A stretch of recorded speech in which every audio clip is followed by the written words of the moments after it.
And welcome back to the Integrated Media Center here on the campus of Geneva College. I'm Chris Matthews, the Sports Information Director, and I'm here to get you caught up on all of the Geneva College athletic news. Let's start with the men's soccer team. The squad seems to be picking up its play at just the right time. The Golden Tornadoes have won 3 straight matches. In Saturday's match against St. Vincent, Geneva pulled out a dramatic 1-0 victory in overtime when senior Michael Polod header scored 5 minutes into the extra frame. On Tuesday at Bethany, Geneva dominated the Bison with a 4-0 victory, which is the most goals Geneva has scored in a game this season.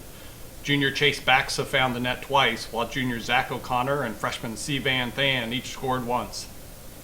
Along with the offense, the Golden Tornadoes have been extremely strong on defense all season, particularly of late. Geneva has given up just 13 goals so far this season in its 15 games, which is half as much as the next nearest team in the PAC.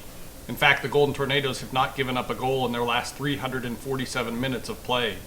Junior goalkeeper Nate Burkhart has now posted 3 straight shutouts, and his 4 shutouts are the most in the PAC this year. His 0.98 goals against average is by far the best in the PAC as well. For his performance, Burkhart was named the Men's Soccer Defensive Player of the Week by both the PAC and the NCCAA. He was also named Geneva's Men's Student Athlete of the Week, so check out his interview on the Geneva Athletics website. The men's soccer team is now 8-7 overall, 4-1 in the PAC, and it finishes its season with 3 important PAC matches, beginning with the last regular season home match of the season on this Saturday against W&J at 5 p.m. on Senior Day.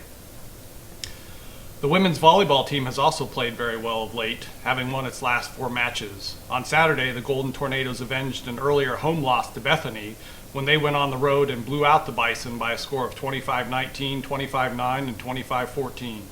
Senior Casey Costal led the team with 10 kills in the match. Then on Tuesday, Geneva defeated Grove City 3-1. Junior Daphne Hunsinger picked up her 6th triple-double of the season against the Wolverines, second best in the entire NCAA Division III, finishing with 32 assists, 14 digs, and 10 kills. Hunsinger was coming off a week in which she was named the NCCAA Women's Volleyball Player of the Week last week. Sophomore Kayla Coughlin had 19 digs against Grove City, surpassing 1,000 career digs. In addition, freshman Hope Shook also had 10 kills, continuing a strong last 3 weeks of play for her. She was named the Geneva Women's Student Athlete of the Week, so check out her interview on the Geneva Athletics website. The Golden Tornadoes are now 18-7 overall, 10-3 in the PAC, and they next host Oberlin this Saturday at 1 p.m. They then finish their regular season with 3 PAC matches next week. The women's soccer team also had a good week. On Saturday, the women defeated St. Vincent at home 3-0.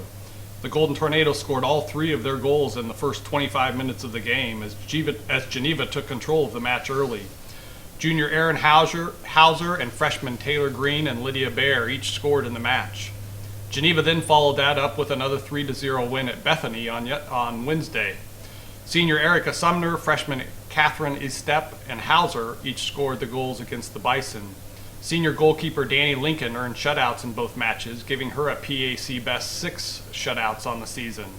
The Golden Tornadoes are now 8-6 overall, 3-2 in the PAC. They have 3 matches remaining in their regular season, beginning on Friday when they host W&J at 5 p.m. in a very important match for Geneva's PAC playoff chances. The women's tennis team began play in the PAC playoffs yesterday, and the Golden Tornadoes, who entered the playoffs as the number 4 seed, defeated St. Vincent, the number 5 seed, by a score of 6-0. The match was called early after Geneva clinched the victory. Seniors Victoria Hull and Jana Newberry each picked up wins in both singles and doubles action to lead the way for the Golden Tornadoes. Up next is a semi-final match at W&J on Friday against number 1 seed Grove City, with the match scheduled to start at 1 p.m. The championship match of the conference is scheduled to be held on Saturday at W&J at 1 p.m. The cross-country team returned to action on Saturday for the first time in almost a month at Oberlin College. The women finished with a team time just seconds off their best time of the season.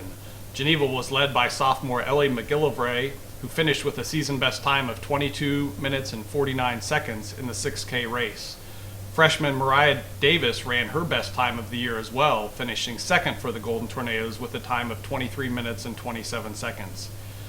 The men put together their best time of the season in the 8K race. Junior Josiah Manziel ran his season best time of 26 minutes and 55 seconds.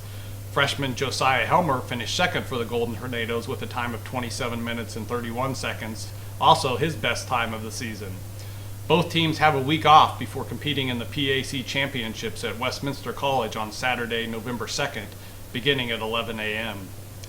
And lastly, the football team fell on Saturday to W&J by a score of 28-3.